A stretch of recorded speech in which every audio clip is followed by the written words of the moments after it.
Suffering from dry, tired, irritated eyes? Don't let dry eyes win. Use Systane Pro. It hydrates, restores, and protects dry eyes for up to 12 hours. Systane Pro. Triple action dry eye relief. So it's Tu B'Av, the Jewish calendar's version of Valentine's Day.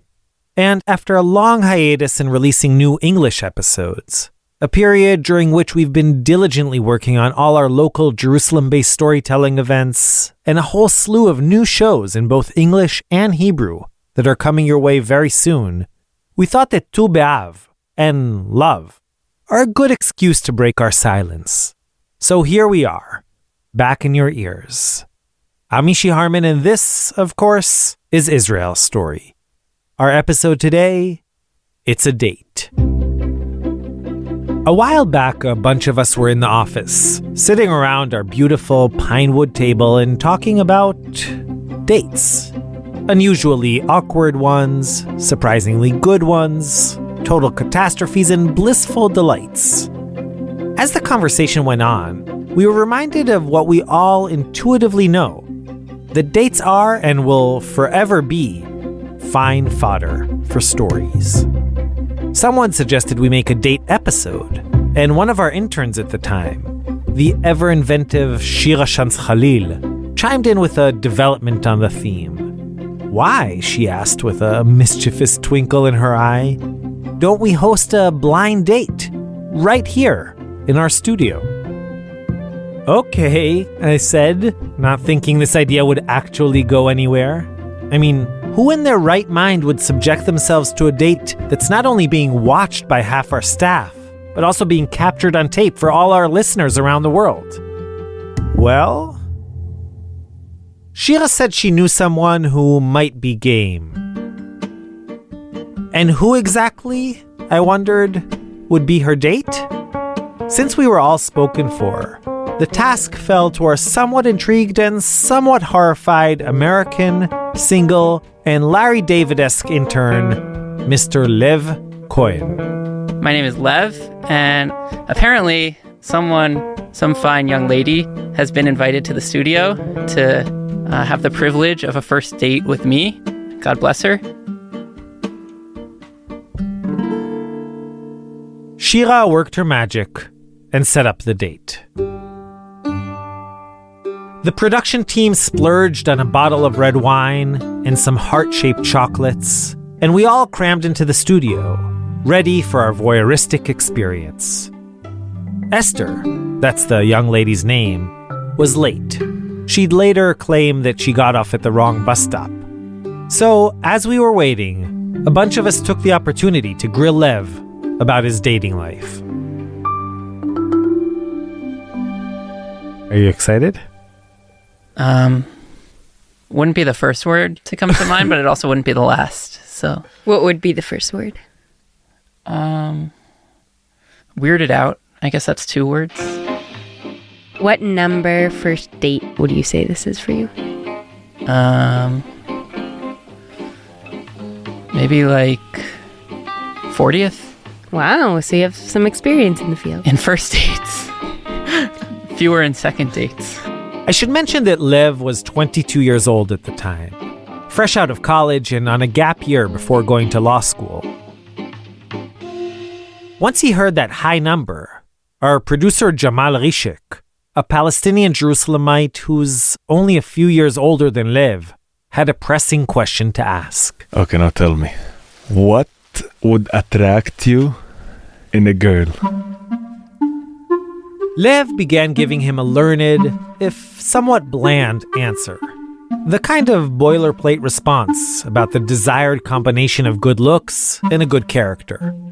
But Jamal was oddly concerned with one very specific physical attribute. Because I can't handle a girl with ugly feet, for example. Ugly feet? Ugly feet, yeah. Like if you can see the bones, or like it would look like a skeleton. This is like terrible. There was a bit more discourse along these lines, with Lev fretting about his own feet and Jamal's perception of them. And then, finally, we heard a knock on the studio door. Okay, your date is here. Yalla. Okay, and yellow teeth, by the way. Great. Neither Lev nor Esther had seen a picture of the other, and there was a pregnant second in which they were each checking the other one out. Okay. It's a good start. כן, ממש normal situation. Yeah. Comfy and normal. We all disappeared into the adjacent control room and gave the two lovebirds some privacy. Well, recorded privacy, that is. They began by asking each other some of the usual start of a first date questions and setting some expectations for this very unusual encounter. I have one expectation, which is to learn what your name is. Okay, Esther Chen. With 2 names, okay? Esther Khan. Ken, what's your name? My name is Lev. Lev? Yeah. Like heart? Like heart. Yay. But it's also like lion Lion? in Russian. Wow. Like Arya.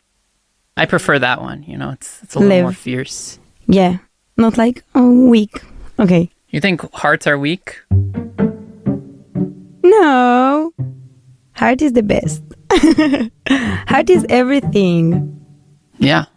Firmly staying within the boundaries of conventional first date banter, Lev inquired, So, how do you know Shira? How I know Shira? So she's friend of my friend that learned with me at high school, and this friend fly to Philadelphia. I'm from Philadelphia. Wow. See, So- it was meant to be. The random Philadelphia connection seemed to create a bit of an early spark. So you did not grow up in Philadelphia like I did. No. Where did you grow up? I grew up in Gush Katif. You know Gush Katif? I don't. Okay, so Pretend I know nothing about Israel because it's basically true. it's like, you know Aza? I know Aza. Okay, so there. Stop. It's Wow, it was you were talking shit on Philadelphia, but you grew up in Aza. okay. No, it was like some area. It was belonged to Israel. It's called Gush Katif, near the sea. A really beautiful area. And then Israel gave it to Palestine. Wait, so it is in Gaza? No, so now it's Aza. Yeah. But before it was my home. Whoa. So wait. Israel expelled all the. Yeah. So you were one of the people who were expelled. Yeah, I'm Oh my expelled from there. god. And How I old was were you? Like 5 years old. Yeah.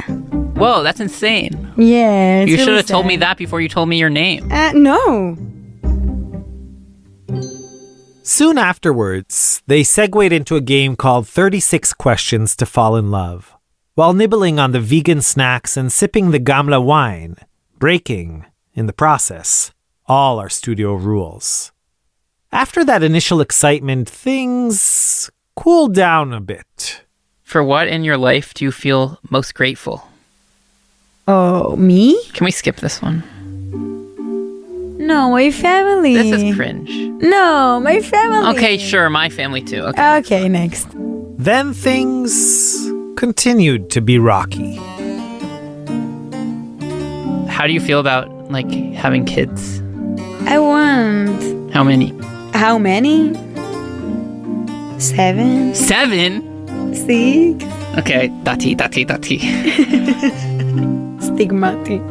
Stigmati. After Lev called Esther religious, and she said he was full of stereotypes, they moved to what felt like safer territory. Who's your favorite character in the Purim story? Esther. So basic. I like Haman. It's my name. I like Haman. To be fair, there were moments of healthy tension and earnest camaraderie throughout the nearly 2 hours they spent together. But mostly the raw magic of meeting someone entirely new, someone willing to bear a bit of themselves for the chance of love, ended with a hefty dose of fatigue and a thin whimper. Yay.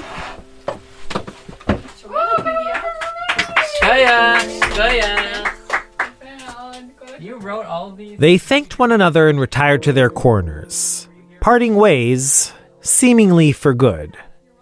There were, we later learned, some follow-up messages, but that awkward night in our studio has probably faded, to a large extent, from their respective memories. On today's menu, however, are 3 date stories that we hope won't soon fade from yours. Here's our first, recorded and written by Mitch Ginsburg, and brought to you by our newest producer, Marcy Brink. Act 1, Fantastic Expectations. I was born in a kibbutz Barkai, and I experienced the old way of kibbutz life. And I grew up in a children's house, not in my parents' house. Never had a shower or a dinner, or I never slept in my parents' house. That's Hagar Yanai.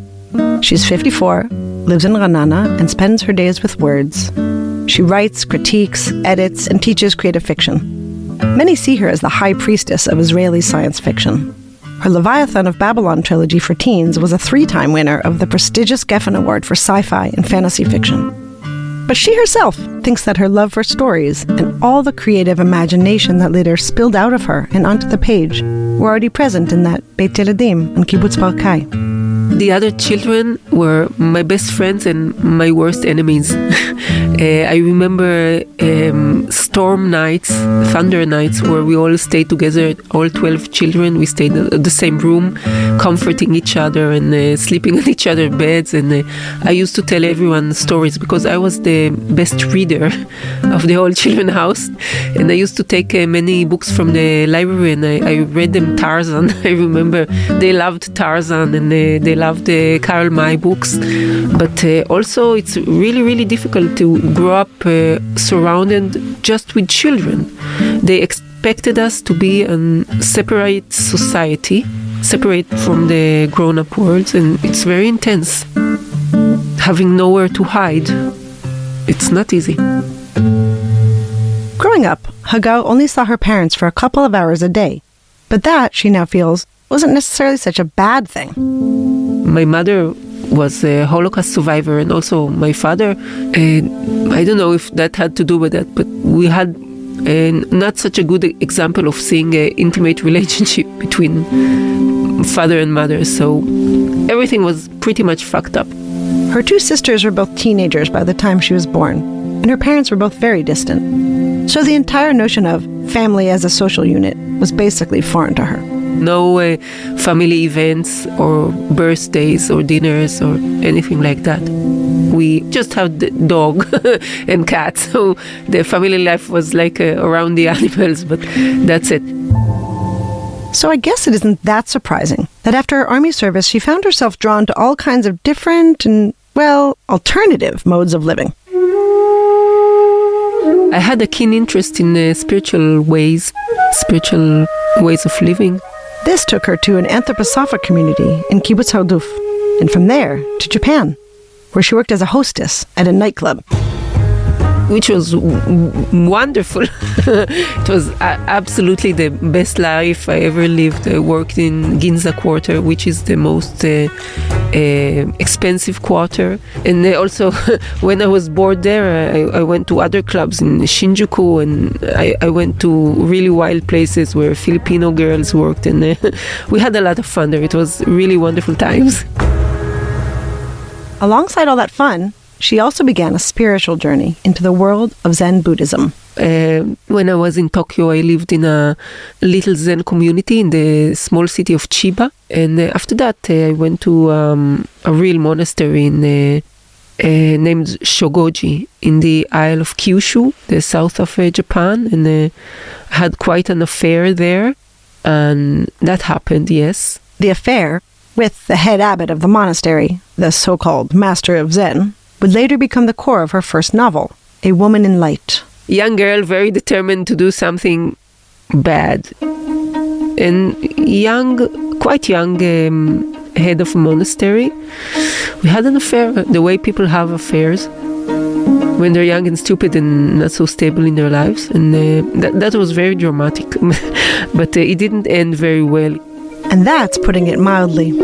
They were each essentially forced to flee both the monastery and the country. But while all this drama took place in faraway East Asia, here in Israel, Eran Ben Yaakov was going through some love life turbulence of his own. I met my first wife when I was actually in the army, and after, it's like we've been together for 8 years or something like that, and then we had our first child. But, we came apart, so when we were 30, we were really different persons, and we decided to separate. There was nothing in his past or his upbringing in Beersheva that would have led him to believe he'd experienced such marital problems. I come from a very boring family. We have my father and my mother are still together after 50 and some years. We had many family dinners, and we are more likely to hang out together, and yeah. The eldest of 3 children, Eran did well in school, went to the army, served as an officer, and then enrolled in university where he studied psychology and cinema. Though his marriage didn't last, he was on a roll, at least professionally. Right out of film school, he landed a job writing screenplays and directing movies and documentaries and reality TV shows. He lived in Tel Aviv, went out on many dates, and co-raised his young daughter, whom he calls one of the world's wonders. Things seemed to have a rhythm. Life was working. Till one day, his kindergarten world wonder said something that stirred things up. My daughter told me, if I will have brothers and sisters, not when I will have brothers and sisters, if I will. And that sentence actually kind of injured my heart, because I wanted her to have.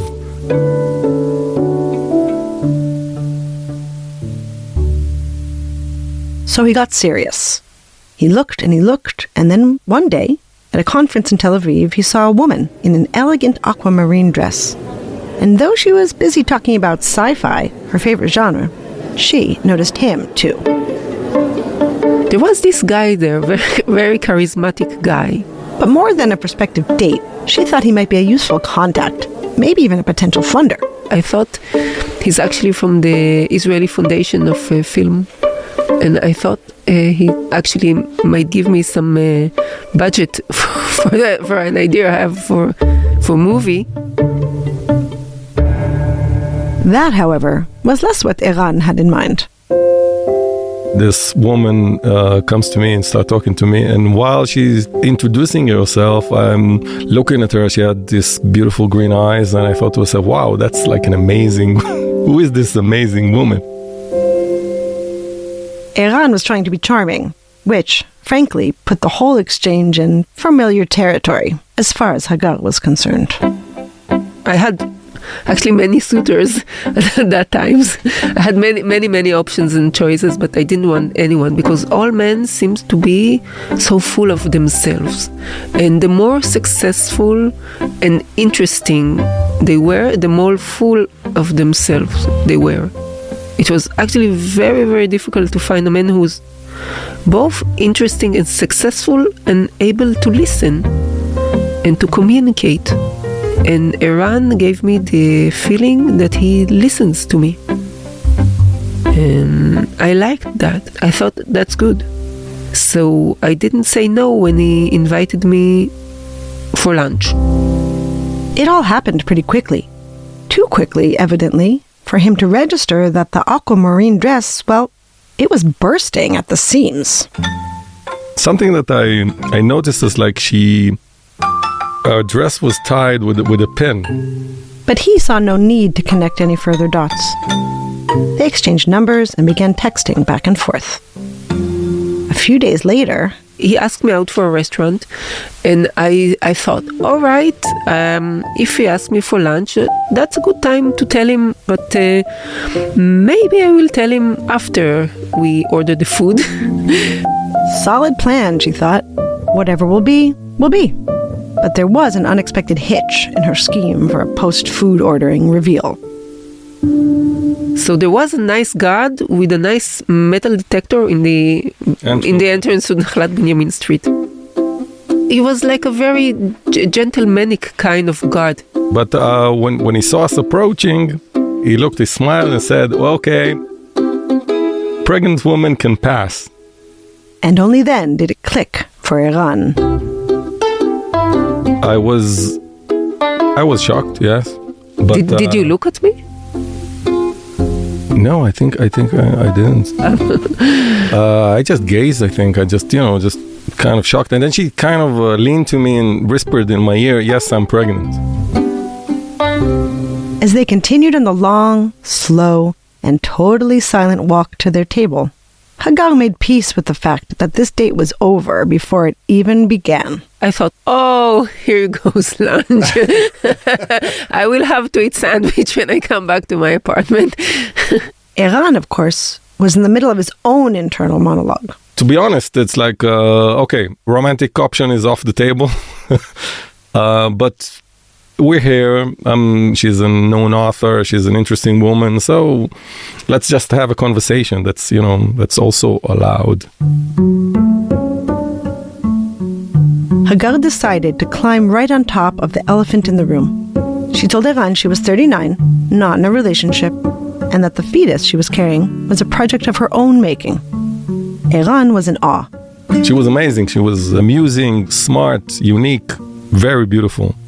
So he convinced himself to keep an open mind. I kind of thought to myself, it's not like you don't have anything, you don't have any bags on you. You're divorced, you have a daughter.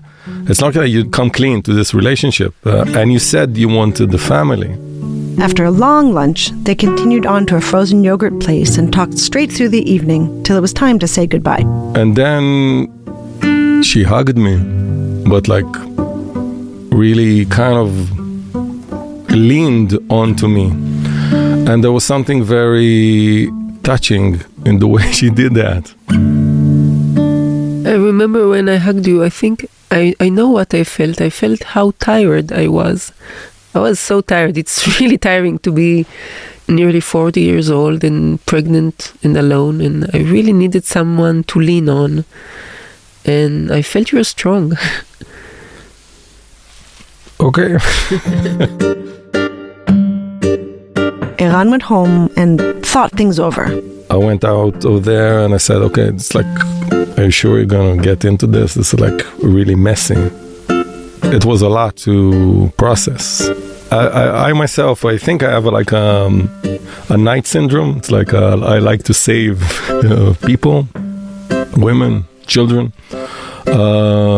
So he consulted some of his friends, who basically all gave him the same advice. Run now. But he didn't. Instead, they met up again and again and again. Hagar, though smitten, was still on the fence. Her heart said one thing, her brain another. After all, she was pregnant. She was going to have a baby. That was just a fact. So, with all her excitement, was now really the right time to introduce a new man into her life? Seeking some outside wisdom, she took Eran to the kibbutz to meet her parents. And her mom? She wasn't of two minds. She looked at Eran. Eran was very nice and impressive. And he told her that he has a child from his first wife. And my mother took me to the side and said, "Why do you need him? He's already divorced with a child. You can have better." And I said, "Mother, look at me. I'm pregnant. I have no father for my child. What's wrong with him?" He said, "You can have better." And that's the Jewish mother at her best. But despite, and come to think of it, maybe because of her mom's reaction, Hagar became more intrigued. The more she thought about it, the more she felt Eran was Mr. Right. I felt I can trust him, and he's there for me. Plus, he has very warm and nice hands. I really, really enjoyed to hold his hand. Whenever someone around her hinted that she might be hormonal, or that the pregnancy was clouding her judgment, she just became more certain that she was doing the right thing. I think actually people said that I was not very choosy at my position, but that's not true. I was so sure in my way, and I did everything I wanted to do. I already realized my dream. I already had this baby inside me, so I could be as choosy and as picky as I wanted, because I wanted love. I didn't want less than true love, and I didn't need anyone because I could actually manage myself. So I picked the one man I liked, and I thought we could have true love. A few months after their unconventional first date at the restaurant, Lily was born. Somehow, though the sperm donor was from the Czech Republic, Lily came out looking a lot like Eran. Yeah. Fast forward to today. Lily's a teenager, and Eran's daughter from his first marriage had her wish for a sibling realized in spades. Not only did she get one more sister in the form of Lily, but also a set of little twin sisters, Helene and Sophia, who were conceived with the help of an egg donor. So Hagar and Eran chose to reinvent the familiar plot structure of dating, mating, and procreating. With true love and what might seem like a bit of genetic science fiction, their family, a real DNA grab bag, is proof that writing one's own romance need not remain solely in the realm of fantasy. Marcy Brink and Mitch Ginsburg. We'll be right back. Let's be real. Living on campus comes with plenty of compromises. Tiny dorm rooms, zero closet space, a roommate who does yoga at 3 a.m. But lucky for you, that's where the settling ends. With HomeSense. Premium bedding, stylish storage, standout decor. All at prices that encourage overpacking, not overspending. HomeSense, the home of no compromise. Part of the HomeGoods family.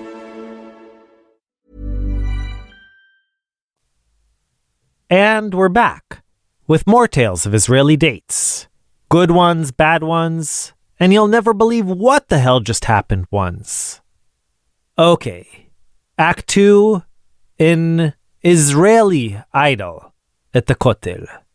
So, just like Cher or Madonna, Ninette is the kind of rock star who doesn't really need a last name. It's Taib, by the way, in case you were wondering. Anyway, when she rose to national fame by winning the first season of Kochav Nolad, the local version of American Idol, back in 2003, the press dubbed her Hamami Alumit, the nation's cutie pie. במקום הראשון, עם 724,532 קולות, היא הגברת נינט טייב.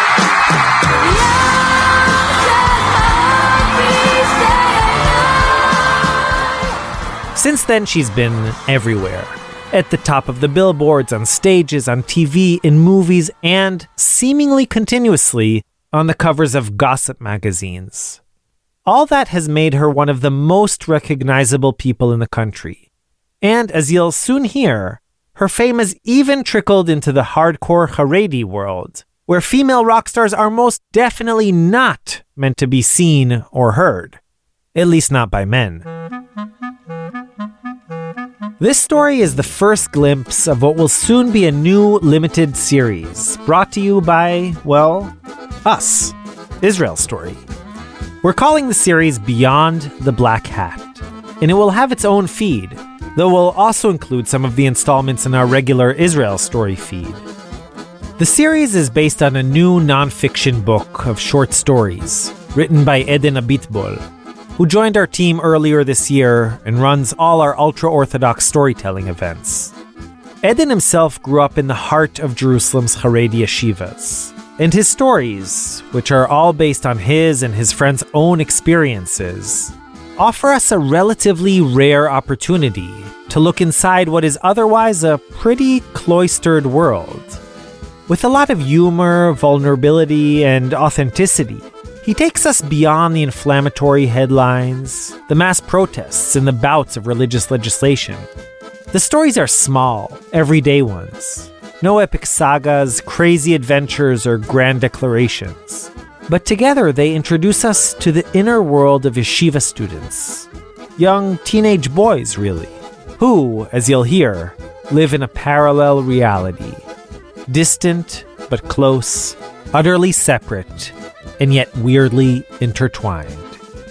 So without further ado, here's a story about a yeshiva bucher and his fascination with the woman Haaretz once dubbed the Jewish Janis Joplin.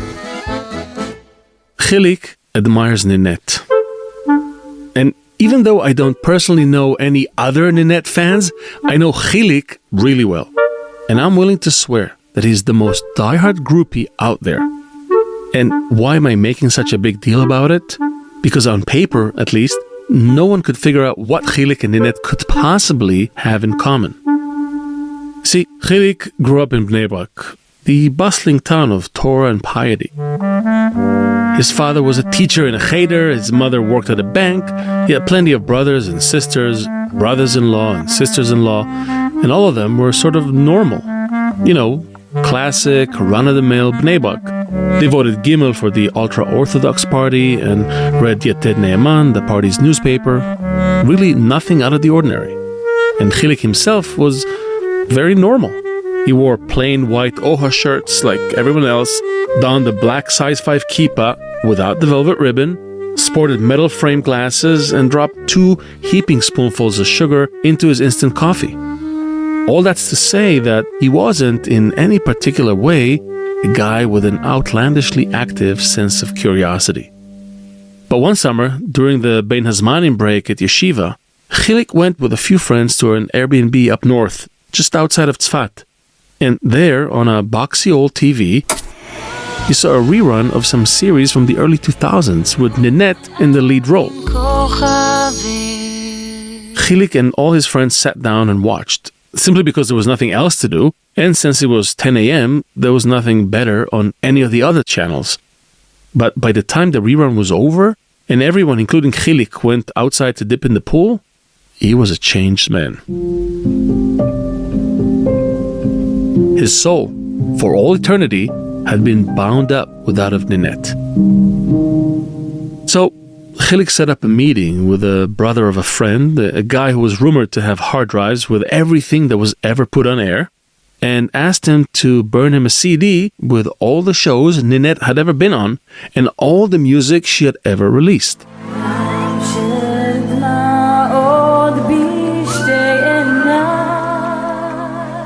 And that's how Chilik learned her entire oeuvre by heart.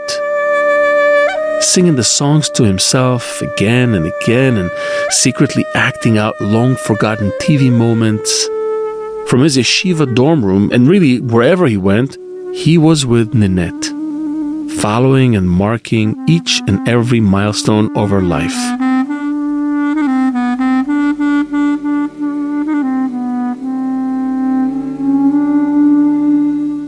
When his holier-than-thou yeshiva buddies got in his case for listening to Shiras Nashim, the sound of a woman singing, Chilik didn't make any excuses.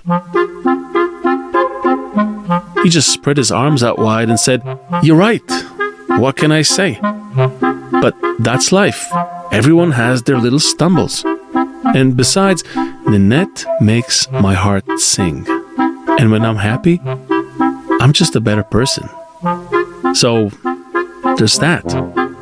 And then, inevitably, all his friends would wrinkle their noses, and Chilik would feel that it's almost impossible to explain to them what it was that he was feeling. That Ninette was part of his soul. That they were, as far as he was concerned, soulmates. So when the entire country shook with the news of her very public breakup, יהודה לוי ונינט טייב הודיעו היום על פרידה. אפילו בעיתון הארץ, המתנשאים והעילאים המקוריים הועילו לעסוק בנושא יהודה ונינט היום. אבל לפני הכל, מה אתה אומר ירון על נינט ויהודה? בשידור חי עם הפצצה שהפילו היום יהודה ונינט. Chilik was genuinely sad. He prayed for her well-being and asked God to help her find her beshert. And had Ninette known about the fervor of Chilik's prayers, perhaps she would have come all the way down to our yeshiva and offered him her hand. After all, she was momentarily single.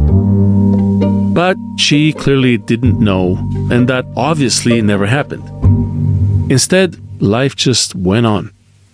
It goes without saying that Chilik still carefully followed Ninette's life, lamenting the fact that she moved abroad, but celebrating her new shidduch and love. He too started going out on shidduchim or arranged dates, and was eventually fixed up with Esti Zakash.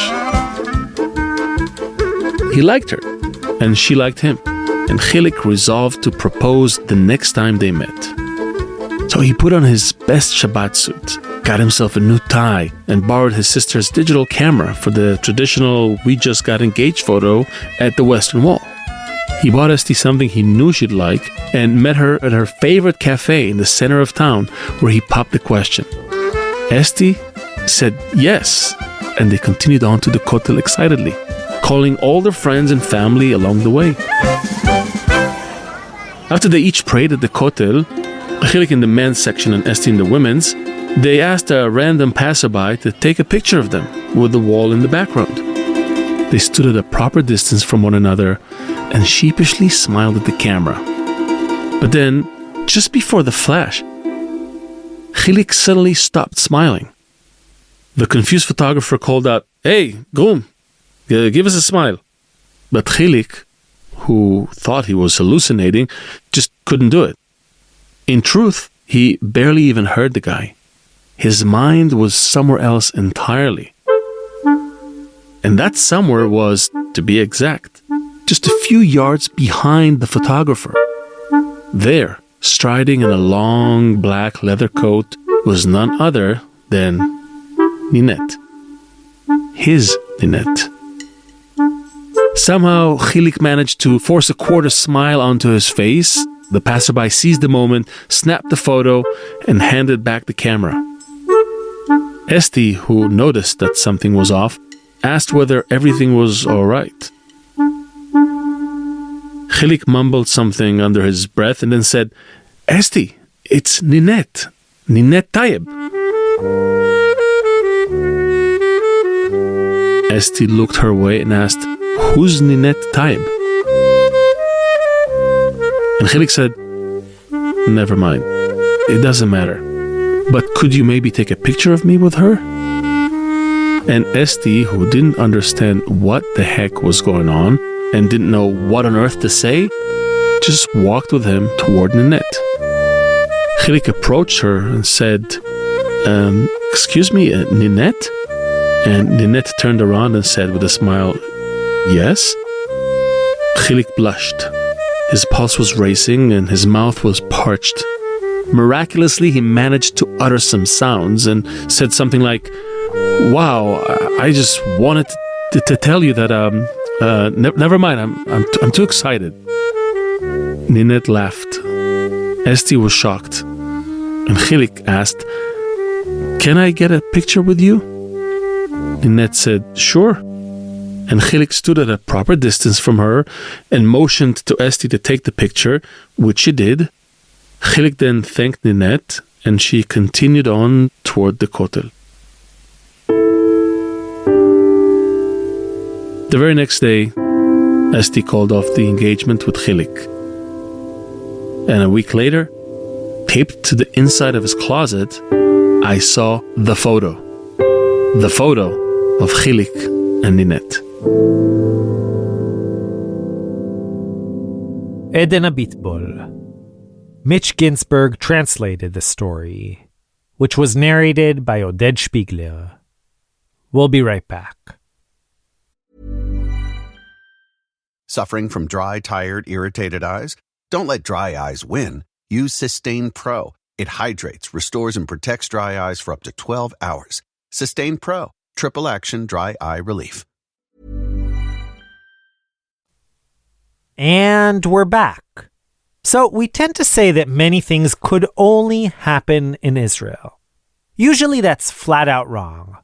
But it might actually be true in the case of our last date story. The army, for combat soldiers at least, is not usually a great time for dating. You barely come home, and it's hard to really tend to your romantic relationships in 2-week intervals. Which is why many soldiers show up at their base on Sunday mornings with sob stories. They were dumped, stood up, shut down. But this story is different. It takes place in January 2024, 4 months after October 7th, with the army on the move in Gaza. Act 3, Love is a Battlefield. אהובים שלי, שלנו. גם במחשבות הכי קשות, לא דמיינתי שאני אצטרך להספיד אתכם. בטח שלא את שניכם ביחד. אמא שנרצחה עם הבן שלה, בבית שלהם במטבח, באמצע היום ככה פשוט. איך נפל עלינו האסון הזה? That's Shai. She was a 21-year-old combat paramedic when she spoke the words we just heard back in January 2024 at the joint funeral of her grandmother and uncle. I grew up like my grandma was a second mother because after school I went to her house to eat, and when my parents was annoying I ran to her house and slept with her in the bed. Her grandma Mira and her uncle Barak Ayalon were killed by Hezbollah missiles that were fired at and then guided toward a civilian home. She took it hard. Theirs was a small, tight-knit family. The army gave her 2 months' leave to grieve and help rebuild a life on their small moshav, Kfar Yuval, which is nestled up against the slopes of Mount Hermon. But on the day the family got up from the Shiva, she got a call. It was the army. And they asked if I can cancel the vacation and come because they can't find nobody. The officer who had initiated the call was himself in a sticky situation. It's like 5-6 hours before they go. Before we need to cross the border between us to Gaza, and we don't have a medic, and we're looking for someone, and it's really, really risky and important mission. That's David. He was then a 27-year-old company commander in the Givati Brigade. The war had caught him as a civilian in, of all places... Well, hello there. My, it's been a long, long time. The cradle of country, Nashville, Tennessee. Which was quite a ways from his childhood home of...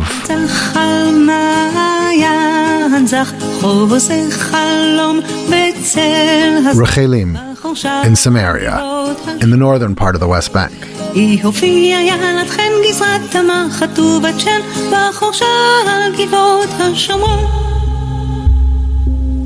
Almost 4 months into the war, the joys of Nashville had long since been forgotten. David, who had rushed home immediately after October 7th and taken charge of a company of soldiers and medical personnel, had seen a lot in and around Gaza. His unit's role was to arrive first on the scene of any incident with casualties, provide immediate medical care, and determine who should be airlifted from the battlefield to a hospital in Israel. And now, with their biggest mission so far coming through the pipes, the brigade's doctor, its chief medical officer, was suddenly out of commission. So though she wasn't a physician, they called up Shai, our paramedic on leave, to replace him. It was really clear that I say yes. And your parents? I didn't tell them. I told them that I go back to the army, but I didn't tell them it was to Gaza. Wow. Yeah.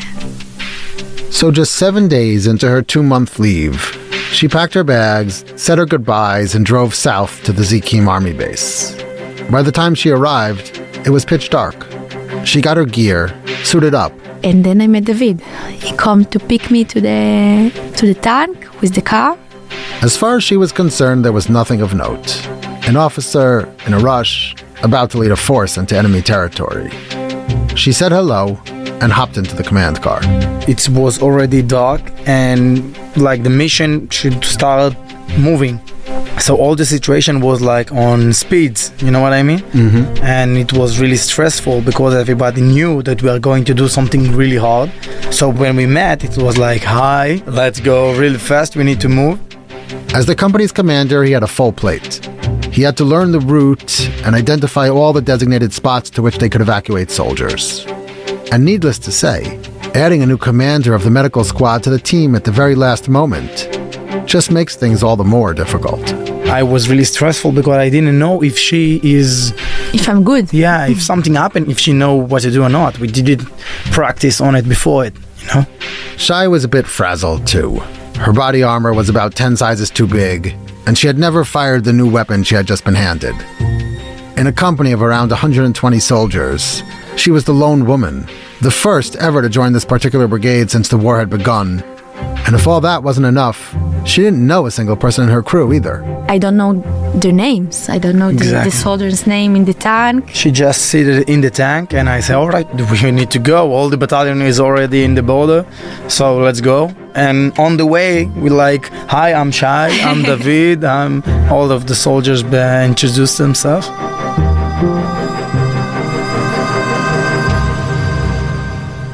The convoy of vehicles entered Gaza. The going was slow, deliberate, and tense. Everything felt dangerous. 2 hours in, near the center of Gaza City, just as they'd passed through an intersection, David suddenly saw a flash of light. He swiveled his head and realized, to his horror, that the tank right behind his in the formation had been hit and was on fire. Sitting right behind him, Shai could hear the distress calls over the radio frequency. And I was still stressed about how she will handle it, because from the moment I put her in the tank, it's on her. She needs to decide how to treat them, how to move them, what drugs to give them, and all that. And then I saw like a beautiful woman that are not scared. I just opened the door and she was already out and took them and put them back. We didn't know what happened inside because it was a fire and a lot of noise and a mess. And when they opened the doors of the tank, under a shower of torrential rain, they saw the carnage. Blood, a severed leg, extensive shrapnel wounds. 3 soldiers were lingering between life and death, and Shai jumped into action. Valiantly, she managed to stabilize all of them with the help of the other medics, and quickly and carefully evacuated them to safety. By the time the saga ended, dawn was about to break. That was day 1 in Gaza. The following night was similarly sleepless for the company commander and his crew. The brigade was on the attack, and David spent the entire night on his feet. In the morning, while tending to their armored personnel carrier, or APC, they got yet another distress call. An officer leading a mission in a dense urban area nearby, searching for a large tunnel entry, had been shot by a sniper and was in dire shape. Once again, Shai was the first to respond. And she went down without the helmet, and I was after, put your helmet back, and she was already out. They arrived on the scene in a matter of seconds. And I saw her like holding his heart inside because the shot was straight in the chest, and it was from a sniper, so it's really big bullet. They dragged him into their APC and started performing CPR. But this time, luck wasn't on their side. 36-year-old Major Yishar Hoffman, a company commander in the elite Shaldag unit and a father of 2, died in Shai's arms, on the floor of the APC. That was Gaza, day 2. Later that evening, as night fell, Shai, David, and the other 4 soldiers in the armored personnel carrier shut the lights and prepared for night. They made a list. 2 would remain awake at any given moment, while the rest would curl up on the seats or stretch out on the floor. Yeah, the very same floor. Metal, really cold metal. And only people die on it before a couple hours, and you're going to sleep. And there's a place on the floor only for 2 people, like really cuddled together. The nights were long and tense. David barely closed his eyes. In the first 2 nights I slept on the chair and he didn't sleep at all. And in the 3rd night I saw him lay down on the floor and I just decided to lay down near to him, but like my head with his feet. I think he was shocked. I lay down there. Because it's weird, I'm the commander, no one is laying next to me. Then I just put my hand on his leg. And I think it was like a 1 minute he froze. He was shocked. I think you're dreaming. Yeah, I was. Not only shocking, but, as he told me, also completely out of the realm of possible. For me, I'm the commander. It's not allowed to do it. But during that long, silent minute, he decided that rules were made to be broken.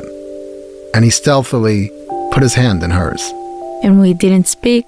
We didn't look on each other. We just like hold the hands and go to sleep like that. That decision to touch him, Shai says, was not something she'd planned or thought about in advance. I don't know why I did it. It just feel like I need to do it. It just feel right. No words were exchanged, no acknowledgement, nothing. Instead, they both fell asleep, and in the morning, as we all know mornings can be, things were a bit awkward.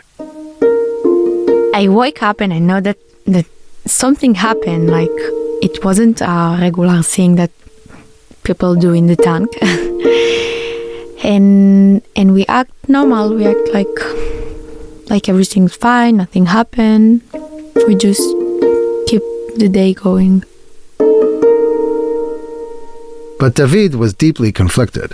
So I was wake up in the morning and I felt like it's not okay, but after 4 months of war and death and wounded and a lot of desperate places, it felt like really lighting spot in the dark. You know what I mean? Mm-hmm. I know it's not allowed, but I'm gonna do it, and like I felt like it's the right thing to do. That day was relatively quiet, which really only means that, thankfully, no one died in their arms. And then night fell again. Neither of them knew what was going to happen. The uncertainty and jitters of being in the middle of a war zone blended with the uncertainty and jitters of being, well, on a date. At night we are going to sleep again. He goes to sleep, he lay down on the floor, and at this night I lay down, but with my face to his face, like almost cuddling together. We were speaking all night, like we are not tired or in the middle of the war, and all the soldiers surrounding us, and we're speaking and the holding soldier, hands and speaking about the life, where you come from, what are you liking in the, I don't know, to eat. Date on the floor of the tank, and the soldier around us with an audience. Be quiet, please. Please, I'm trying to sleep. The pretty public date finally ended at 4 a.m. when, despite the excitement, they closed their eyes so that they'd be able to function the following day. It was no longer possible to pretend that nothing happened, so David, always the responsible commander, found a quiet moment for them to talk. Under the shade of a camouflage net, he told Shai 2 things. One, that when we go out of here, I'm going to kiss you. Yeah. And 2, if we keeping like sleeping together and be here together, I'm telling you, it's. I want to marry you. Yeah, I would like to marry you. It's not just. Did you say those words? Yeah. Yeah. I told her it's not just these days to be together. I mean it. It's gonna be for all the life. Are you ready for it? You want it? Because if not, tell me now, and I will stop it here. In the end, David didn't wait till they got out of Gaza. On the last night of their week-long operation, holding hands on the cold metal floor at 2 a.m., he kissed her. They both agreed that it was a small and discreet kiss. It feels like it means something, like I think we're really gonna marry, but we only knew for 3 days, but I don't know what happened there. It was a magic. Yeah. It was a magic. It took them 6 hours to get to the border. David, at this point, was finished with his reserve duty. In fact, he was scheduled to move to Thailand to take up a security job.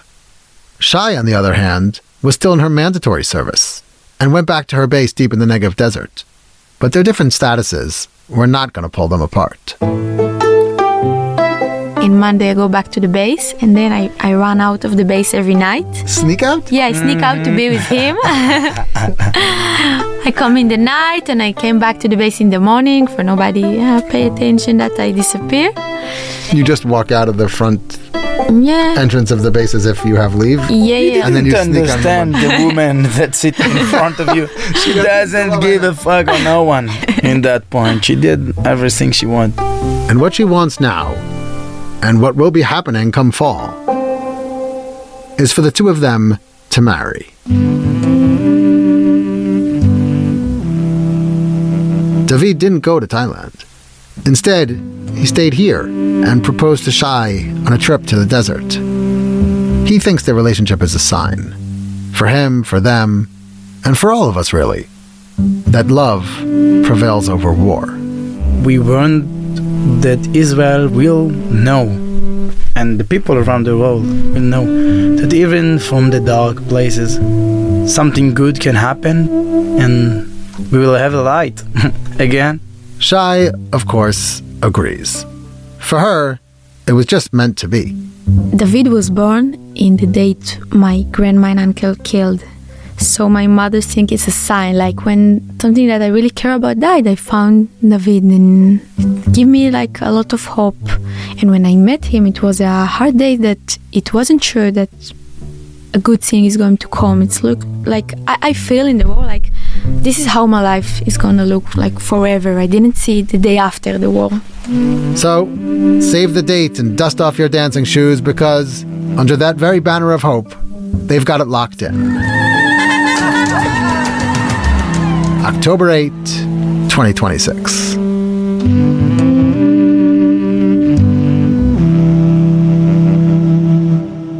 Mitch Ginsburg. And that's our episode. We hope it gives you some good tales to tell on your own Tu B'Av dates. And it goes without saying, we hope that said dates do not take place in an armored personnel carrier. Zev Levi scored and sound designed this episode with music from Blue Dot Sessions and Epidemic Sound. As always, you can catch up on all our past episodes on our site, israelstory.org, or by searching for Israel Story wherever you get your podcasts.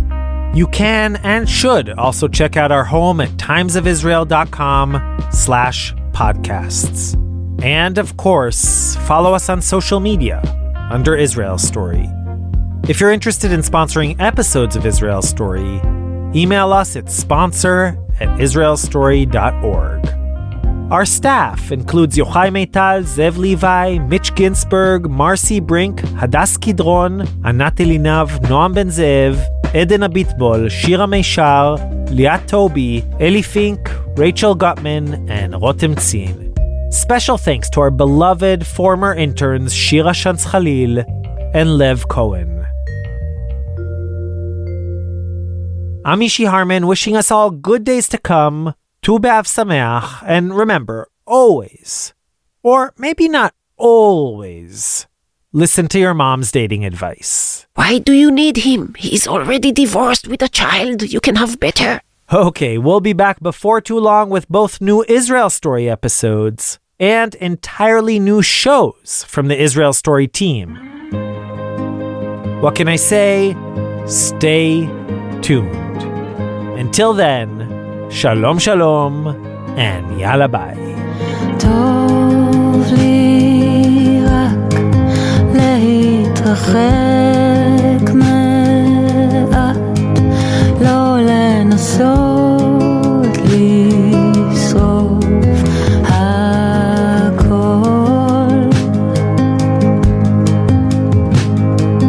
לא לראות מה שמביא דמעות קצת בימים, בעיקר בלילות. לי עוד יש ים בתוכי, גם כשסוער שם בחוץ פה אצלי, מבט עד האופק, רק מים כחולים, חוף מבטחים.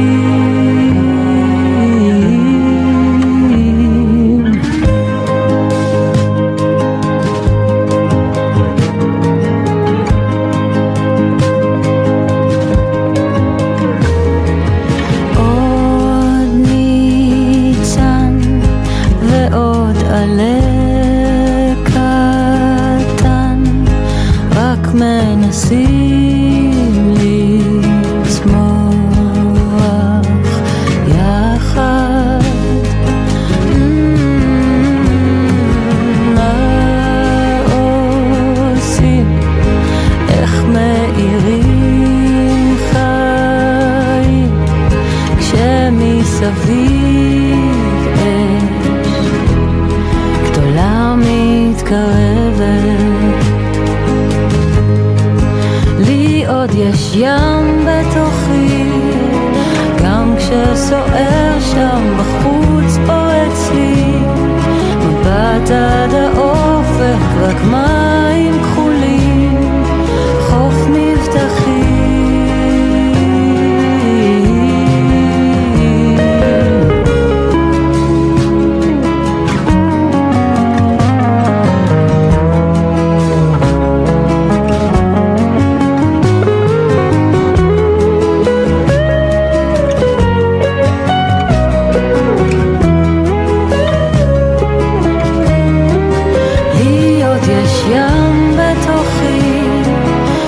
כשסוער שם בחוץ פה אצלי. מבט עד האופק, רק מים כחולים, חוף מבטחים. לי עוד יש יד להושיט, היא תעזור גם לך וגם לי. כוח גדול שבתוך המילים, חוף מבטחים.